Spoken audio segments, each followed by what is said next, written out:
Hello and welcome to Flipping and Wholesaling Houses in New York show. I am Michael Pinter, where I teach you how to start flipping or wholesaling houses in New York, or if you're already doing it, how to grow your business. Got a general question again today. It was, what are buyers looking for in a house property? Which is a little redundant, but that's the question. What are buyers looking for in a house property? Okay.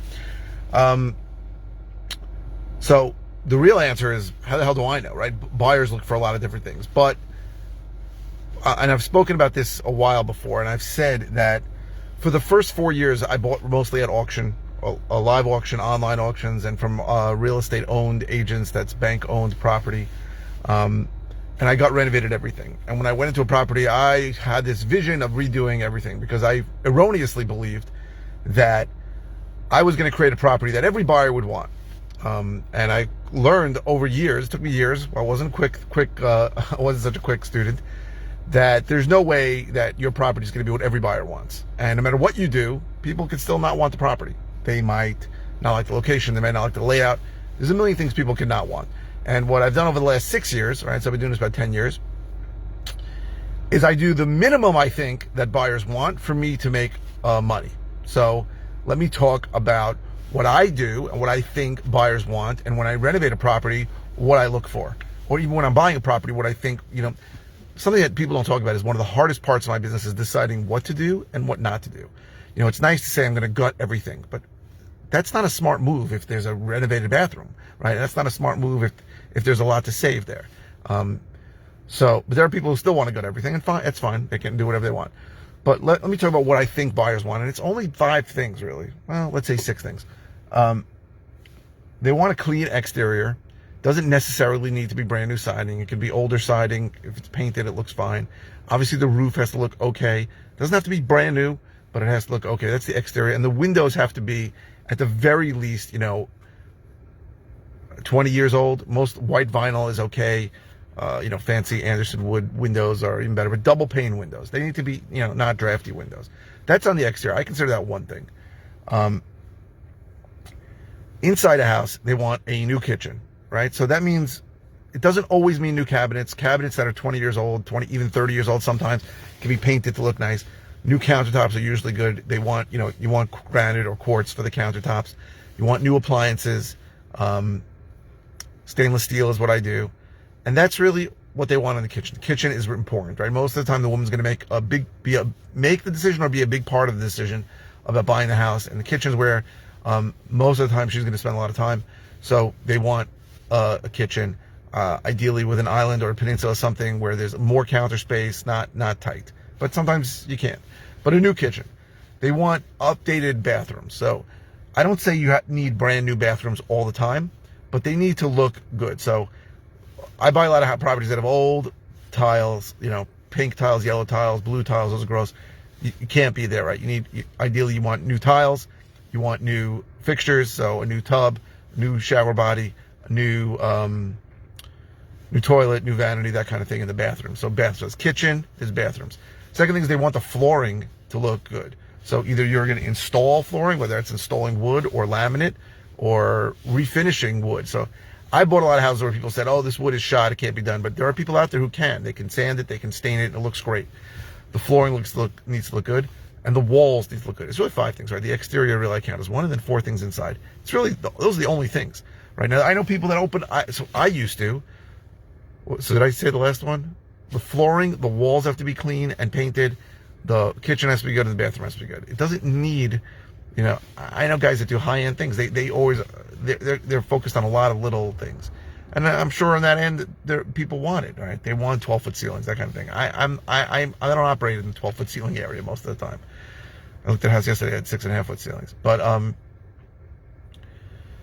if the exterior is clean and functional, I'm sort of saying that goes without saying that all the plumbing and electrical has to work right?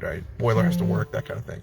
So I'm not going to get into that because that's price of admission when you're selling a house. And it's got to work for them to even get a mortgage.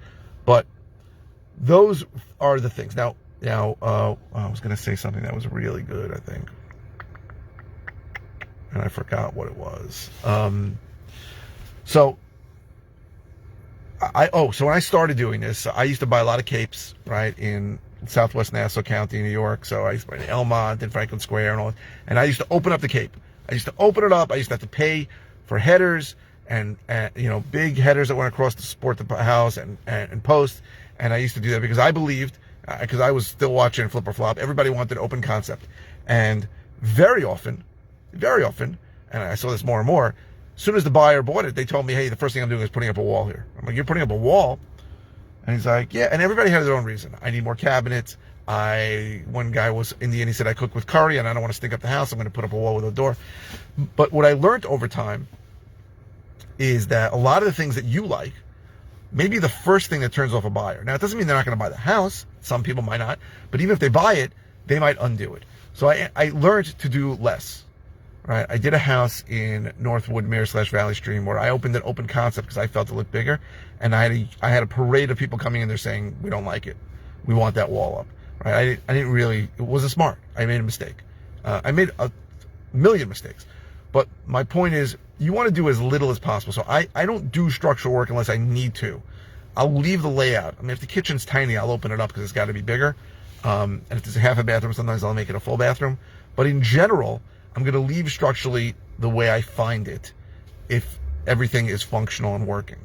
The idea that you like a dining room a certain size, or you like X, Y, and Z, whatever it is, open concept, you've got to understand that a lot of buyers don't.